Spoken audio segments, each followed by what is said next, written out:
ವಿಜಯನಗರ ಜಿಲ್ಲೆ ಹೊಸಪೇಟೆ ತಾಲೂಕು ಕಮಲಾಪುರ ಪಟ್ಟಣದಲ್ಲಿ ಬೃಹತ್ ಮೆರವಣಿಗೆ ಮೂಲಕ ಆಪರೇಷನ್ ಸಿಂಧೂರ್ ಸಂಭ್ರಮ. ಆಪರೇಷನ್ ಸಿಂಧೂರ್ ಯಶಸ್ವಿ ಕಾರ್ಯಾಚರಣೆ ಬೆಂಬಲಿಸಿ ಪಟ್ಟಣದ ಪ್ರಮುಖ ಬೀದಿಗಳಲ್ಲಿ ತಿರಂಗ ಯಾತ್ರೆ ಮೆರವಣಿಗೆ ನಡೆಯಿತು. ಈ ಕಾರ್ಯಕ್ರಮದಲ್ಲಿ ಮಾಜಿ ಸೈನಿಕರು, ಶಾಲಾ ಮಕ್ಕಳು, ಬಿಜೆಪಿ ಮುಖಂಡರು ಹಾಗೂ ಸಾರ್ವಜನಿಕರು ಭಾಗವಹಿಸಿದ್ದರು. ವರದಿ Prakash TM, BSP news, Vijayanagara.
ಇವತ್ತಿನ ದಿನ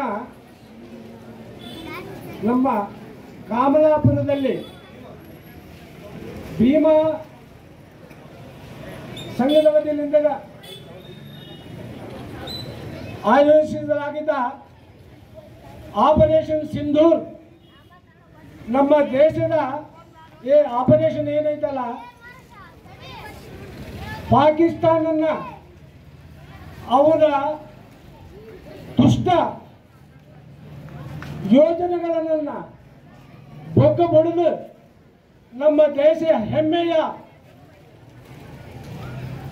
ಸೈನಿಕರು, ನಮ್ಮ ದೇಶದ ಪ್ರಜೆಯ ಧೀಮಂತ, ನಾವು ಏನನ್ನ ಇರಲಿ, ರಾಜಕೀಯವಾಗ ಯಾವ್ದಾರ ಇರಲಿ, ಈ ಸಮಯ ದೇಶದ ಬಗ್ಗೆ ಶತ್ರುಗಳು ನಮ್ಮ ಮೇಲೆ ಕಣ್ಣು ತೋರಿಸ್ತಿದ್ದೀವಿ ಅಂತಂದ್ರೆ ಎಲ್ಲ ದೇಶ ಎಲ್ಲ ಒಂದೇ ತರಹ, ಒಂದೇ, ನಾವು ಎಲ್ಲ ಭಾರತೀಯರು ಒಂದೇ ಅಂತ ತೋರಿಸಿಕೊಟ್ಟು ಎಲ್ಲ ಈ ಆಪರೇಷನ್ ಸಿಂಧೂರ್ನ ಯಶಸ್ವಿಯಾಗಿ ಇಡೀ ಪ್ರಪಂಚಕ್ಕೆ ತೋರಿಸಿಕೊಟ್ಟಿದೆ ನಮ್ಮ ಭಾರತ ದೇಶ ಏನನ್ನೋದು. ಇವಾಗ ನಮ್ಮ ಭಾರತ ದೇಶನ ಇಡೀ ಪ್ರಪಂಚ ಹೆಮ್ಮೆ ಬರ್ತಾ ಇದೆ. ನಮಗೆ ಏನೋ ನಮ್ಮ ಬೇರೆ ಭಾರತ ದೇಶದಲ್ಲಿ ಒಂದು ಕಪ್ಪು ಇದು ಚುಕ್ಕಿ ಅವರು ಏನು ಮಾಡ್ಲಿಕ್ಕಾಗಲಿಲ್ಲ. ಒಂದು ಪಾಕಿಸ್ತಾನ ಅವರು ಪಾಕಿಸ್ತಾನ ಮಾಡಿದ್ದ ಪ್ರತಿಯೊಂದು ಯತ್ನಗಳು ಎಲ್ಲ ಫೇಲ್ ಆಗಿಬಿಟ್ವು. ಚೈನಾ ಸಪೋರ್ಟ್ ಮಾಡ್ತು, ತುರ್ಕಿ ಸಪೋರ್ಟ್ ಮಾಡ್ತು. ಆದ್ರೂ ಅವರು ತುರ್ಕಿ ಚೈನಾ ಸಪೋರ್ಟ್ ಮಾಡಿದ್ದು ಯಂತ್ರಗಳೆಲ್ಲ ಫೇಲ್ ಮಾಡಿ ನಮ್ಮ ಭಾರತ ದೇಶದಲ್ಲಿ ತಯಾರು ಮಾಡಿದ್ದರಿಂದ ನಮ್ಮ ಸ್ವಂತವಾಗಿ ಸ್ವತಃ ತಯಾರು ಮಾಡಿದ್ದಂಥ ನಮ್ಮ ದೇಶ ಹಿರಿಯ ಈ ಅಸ್ತ್ರಗಳನ್ನು ಉಪಯೋಗಿಸಿ ಅವ್ರನ್ನೆಲ್ಲ ಅಸ್ತ್ರಗಳನ್ನು ಛೇದ ಮಾಡಿ ಜಯ ಗಳಿಸಿದ್ದಕ್ಕೆ ನಮ್ಮ ದೇಶದ ಹೆಮ್ಮೆಯೇ ಅವು